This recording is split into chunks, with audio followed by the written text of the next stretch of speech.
The passport bro movement is one of the most talked about and controversial topics here in modern Western culture. There are a lot of women who are upset that men are going overseas and exercising their options. But at the end of the day, this is these men's choices, and a lot of women are upset about it. What up, gents? Welcome to TSG Uncut. I am your host, Sean C. Today we're going to review two videos. The first video is about a black woman who tries to shame passport brothers in the worst way. And I have a video that I deem a response video to exactly what is going on with women today who try to shame passport brothers for exercising their options. Do me a favor, hit that like button, check out our merch store down below, and please enjoy the video. With that being said, let's get started. I just want to understand, what makes you spend $135 on an adult passport to go literally get the same type of hoo-ha that you can literally get from across the street? Like, you can't even spend like $60 on a TGFI Fridays. And also, you know what? I'm going ahead and go say it. A lot of this sex tourism, a lot of this like passport bro stuff is either rooted in some sort of self-hatred for each other's other races or pedophilia. Why would you leave the country to go get you some hoo-ha? It's not that hard to discern. Why would you spend $135 on a passport to go get you some hoo-ha that you can go get somewhere else? We know a lot of you guys like a lot of younger women here. We understand. A lot of you guys are low-key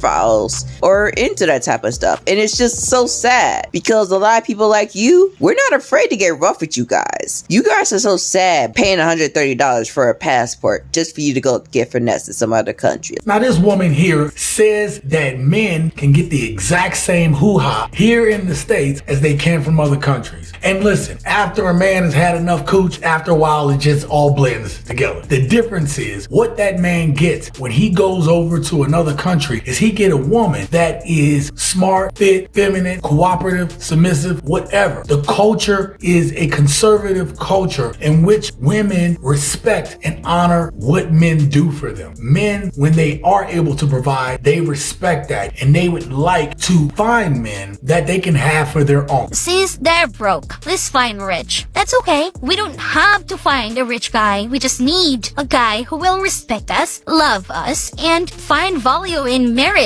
Doesn't have to be all about money. Doesn't have to be about, rich person. All you need is enough to live, is enough to survive. What is money if you don't have all the respect, the love, the compassion, the contentment, if the guy is just an asshole? So yeah. No, we don't need a rich guy. We just need a guy who treats us like queens. And your broke ass men will be just fine with us. So yeah, thanks anyway.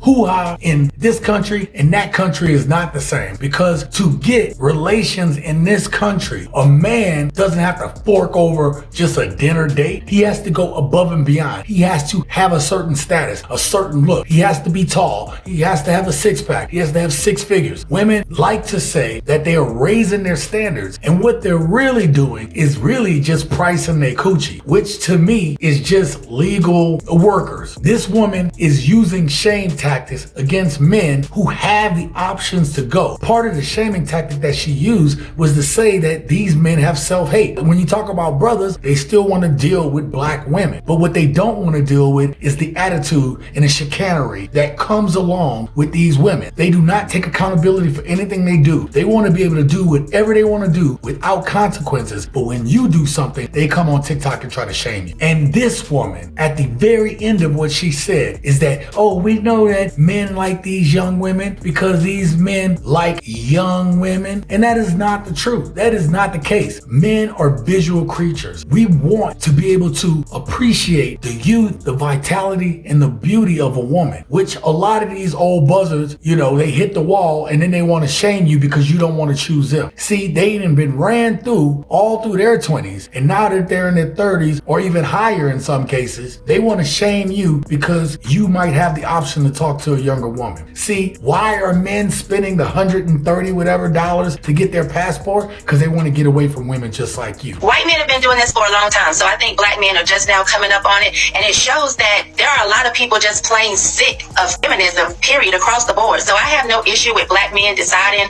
that they're sick and tired of being sick and tired, because what I think is that black women, they saw this happening, but they never thought it could happen to them. They continue to think you could just put anything in front of a black man. You could be fat, you can talk back, you can ridicule him, belittle him, and be condescending anytime you're upset, and he's just going to continue to be right there, because where else is he going to go?